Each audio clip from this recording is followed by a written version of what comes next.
creatives, writers are challenging and resisting these racial stereotypes and tropes while also kind of simultaneously striving for racial justice. Right. So I think it's important to find hope and joy. You know, it's something, sometimes it can be difficult sometimes, but there are hundreds and certainly thousands of artists across so many different genres. You're studying some of them in your own work. You know, I have as well in the comic book genre, who are doing so much independent work. And sometimes that work leads to opportunities where they have a much broader audience. We can think of certain comic books and graphic novels, films, documentary films, sculptors, painters, etc., that are not bound by these stereotypes, these tropes, these pre-existing narratives, the limited structures of white supremacy. They're reaching beyond these. And one of the reasons why their work is so meaningful is because it is different.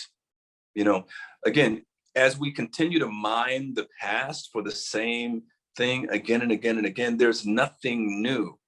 We know all that we need to know about these stereotypical Black characters, right? What else can be said about life? And one of the secrets that I think is often not understood or not recognized or not acknowledged in this work, and this is something that intersects all of this work, is the assertion that Black people are human beings.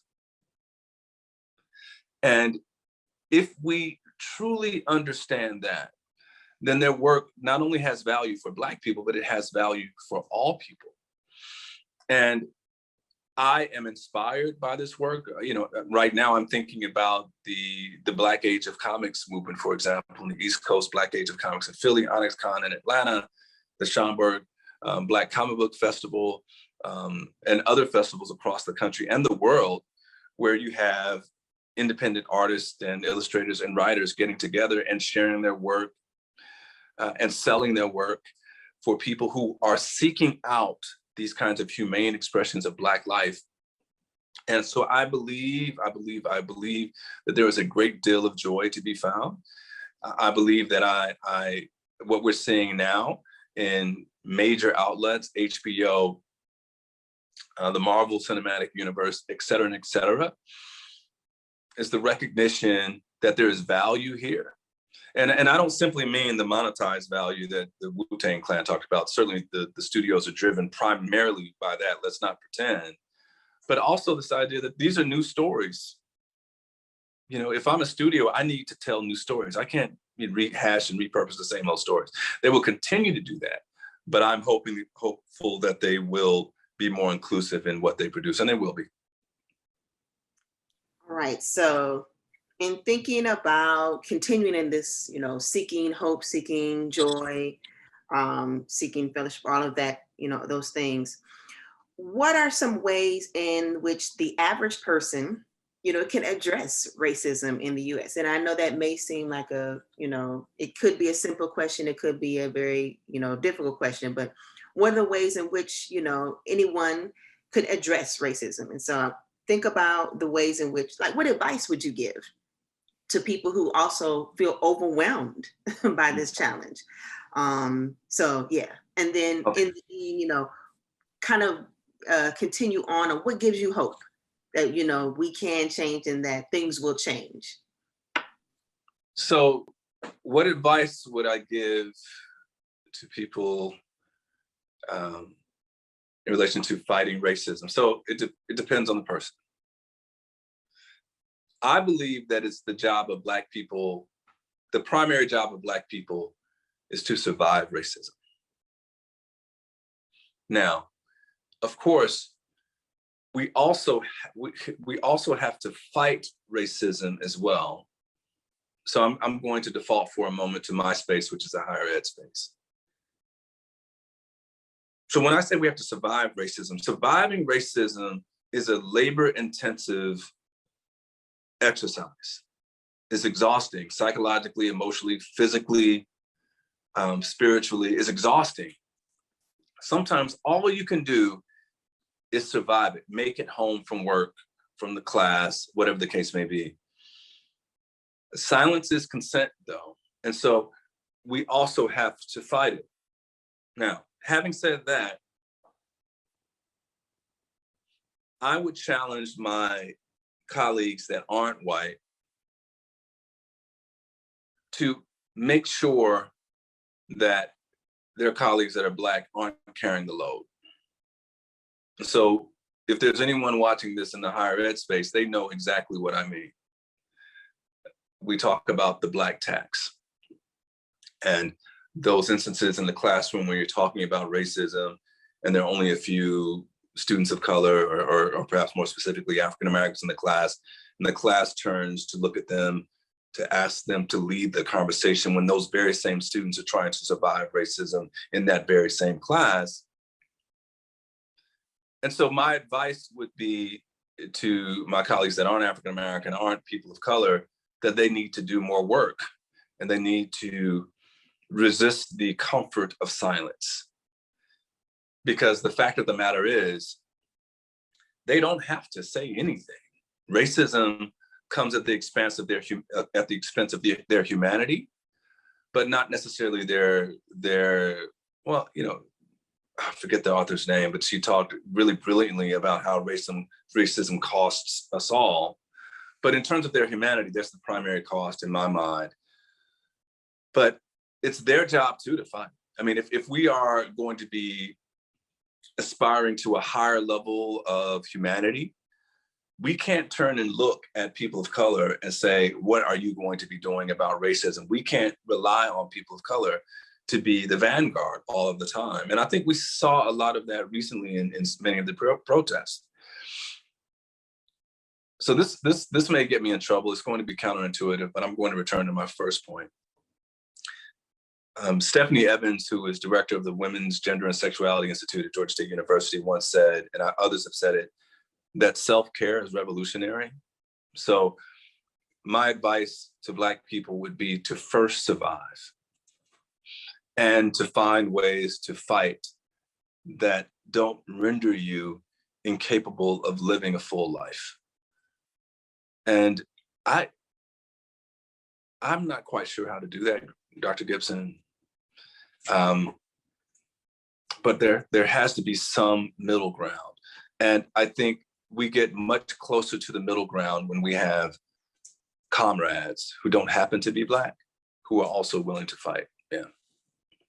Now, what would you say, so you spoke to the higher ed, so what would you tell students who are facing, learning this content, living in it, dealing with it?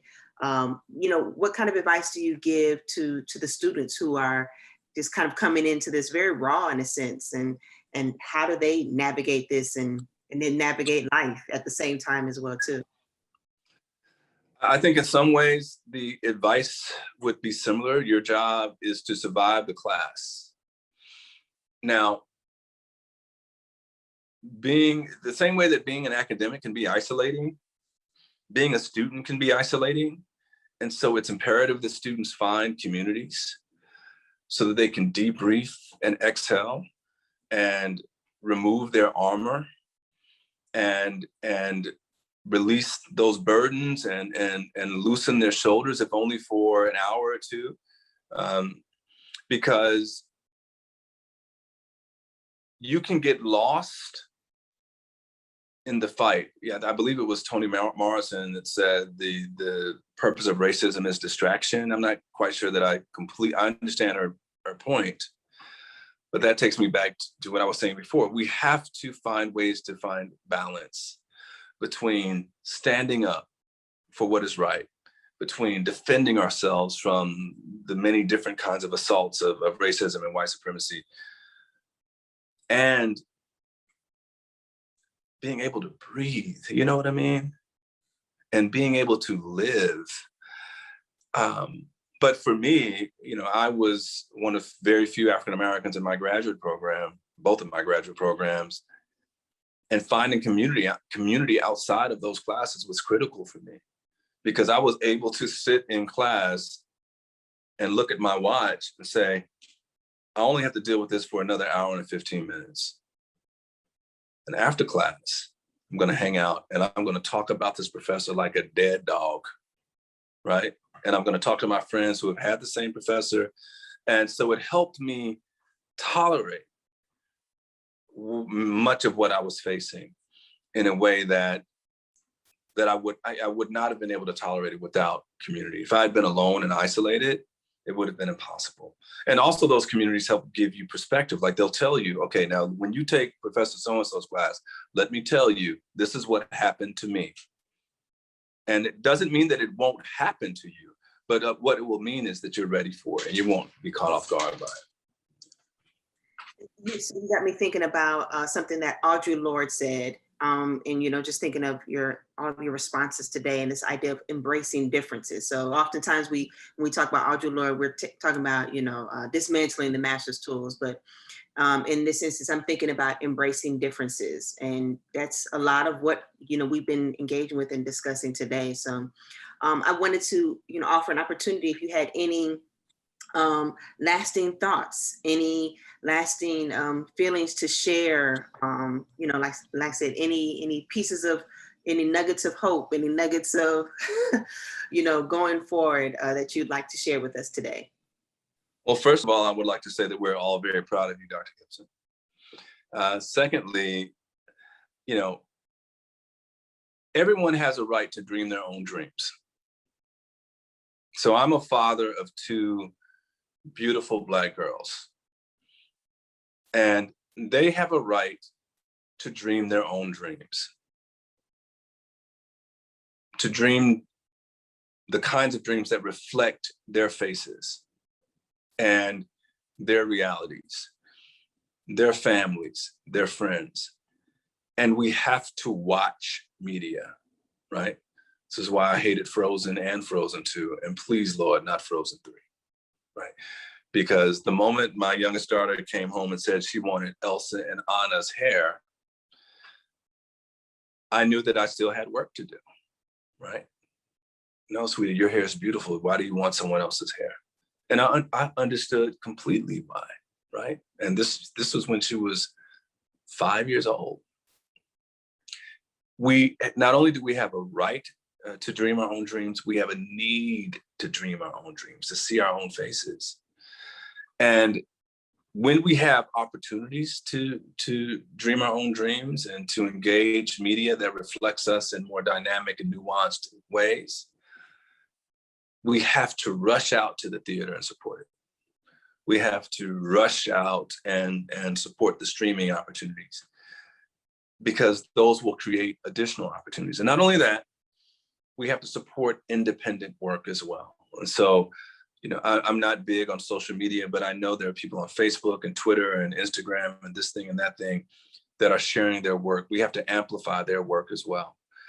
And what we will see is ultimately that will make it more difficult to rehash the same old nostalgic, familiar, stereotypical, archetypal kinds of representations. I'm not sure if archetypal is a word or not, but it would make it more difficult to return to that, because people will have a broader vocabulary around Black life in popular culture. So I'm hopeful. I'm really looking forward to the next Black Panther film. I'm praying about another season of Watchmen. I'm praying about a number of different things. And so I'm hopeful. Yeah, but I really appreciate the opportunity. I want to thank you and everyone there for the opportunity.